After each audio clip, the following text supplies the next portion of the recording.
ছেলের টাকা দিয়ে সর্বপ্রথম বাড়ির কাজ ধরলাম, আলহামদুলিল্লাহ। আসলে ছেলেটাকে দেখতে এসে যারা যারা মুখ দেখে ওকে টাকা দিয়েছিল, সেই টাকাগুলো আমি এক জায়গায় জমিয়ে রেখেছিলাম। তো ওইগুলা দিয়ে আজকে বাড়ির কাজের একটা মানে একটা অ্যামাউন্ট দিব, আর সেইগুলাই তোমাদের সাথে শেয়ার করব। হ্যালো এভরিওয়ান, আসসালামু আলাইকুম। সবাই কেমন আছো? আলহামদুলিল্লাহ আমি ভালো আছি। আমি সাথী বলছি শরীয়তপুর থেকে। আশা করছি যে যেখান থেকে আমার ভিডিওটা দেখছে, আই হোপ সবাই অনেক বেশি ভালো আছো।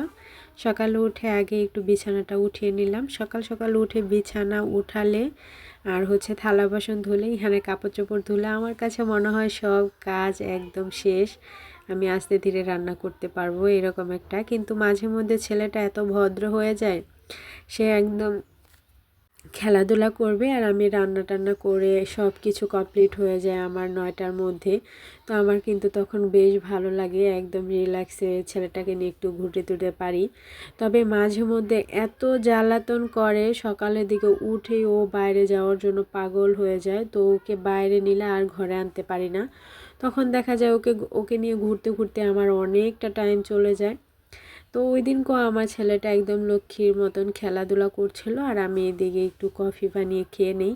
আমার প্রচণ্ড ঠান্ডা লেগেছে, মানে কি বলবো, কথা বলতে অনেক বেশি কষ্ট হচ্ছে, তারপরে ভয়েস দিতেছি। তো যেহেতু একদিন ভিডিও দিতে পারি না, মানে মাঝে মধ্যে একদিন পর একদিন ভিডিও দিচ্ছি, তো সেই জায়গা থেকে একটু সুবিধা হয় কি, প্রতিদিন একটু একটু ভিডিও করলে তখন দেখা যায় অত একটা প্যারা থাকে না। তো যাই হোক, এই তো আমি মাছ রান্না করে নিতেছি। এগুলো পোয়া মাছ। পোয়া মাছ বেশি বেশি আমি খাই না, তবে যেহেতু ফ্রিজে ছিল অনেক দিন থাকলে আবার খেতে পারবো না, তার জন্য আর কি পোয়া মাছটা রান্না করে নিতেছি। আর আলুটা দিচ্ছি আমার বাবার জন্য। যে কোনো তরকারিতে আমাকে একটা আলু হলেও দিতে হয়।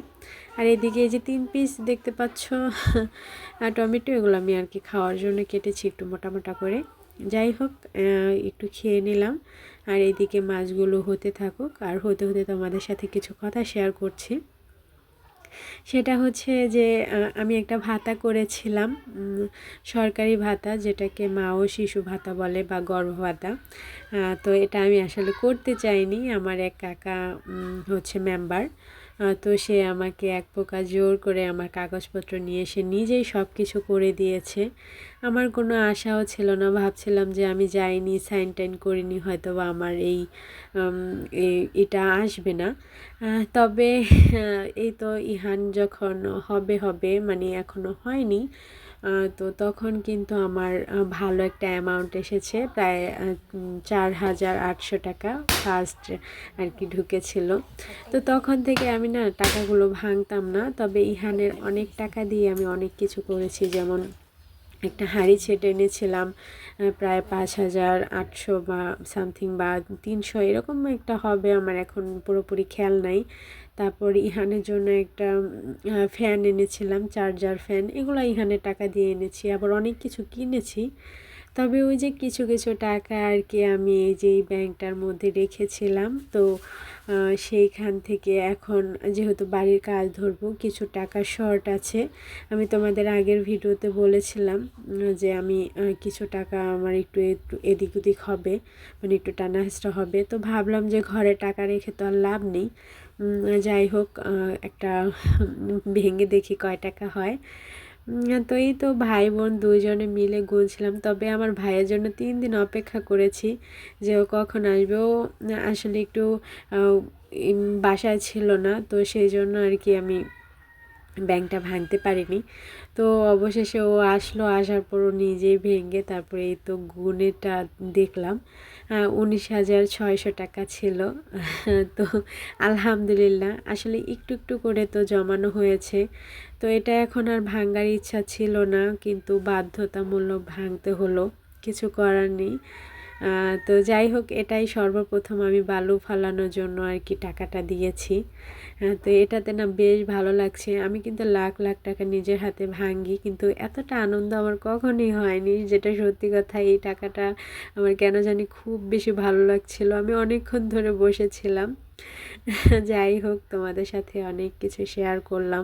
জীবনে চলার পথে কত রকম কত সমস্যা যে হয় কখনো চিন্তাও করিনি যে আমি নিজে নিজে হাতে বাড়ি তৈরি করব, নিজে সব কিছু দেখশুন করে সেই বাড়িতে থাকবো, এটা কখনোই কল্পনার বাহিরে ছিল। আসলে মাথায়ই ছিল না যে এরকমটা আমার সাথে হবে। কিন্তু জীবন কখন কার কোনভাবে মোড় নেয় সেটা আসলে বোঝা বড় দায়।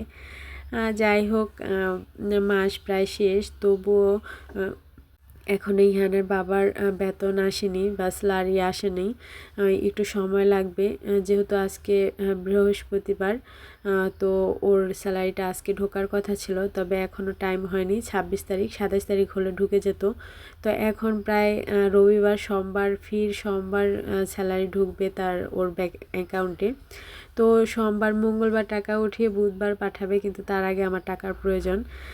তো সেই জায়গা থেকে আর কি এই টাকাগুলো আমি বের করে নিয়েছি আর কি। তো ভাবলাম যাই হোক, ঘরে রেখে তো আর লাভ নেই, কিছু একটা করি, এতে মনটাকে একটু সান্ত্বনা দিতে পারবো যে কিছু হলেও নিজে একটু অংশীদার হয়েছি। এটাই অনেক বড় পাওয়া। যদিও এখানে খুবই কম টাকা, তারপরেও আমার কাছে বেশ ভালো লাগছে। আমি তোমাদের বলে বোঝাতে পারবো না কতটা আনন্দ লাগছিল। এর থেকে বেশি কিন্তু ইহানের বাবা আমাকে হাত খরচা দেয় প্রতি মাসে। তারপরেও না, মানে কীরকম যেন অন্যরকম একটা ভালো লাগা কাজ করছিল।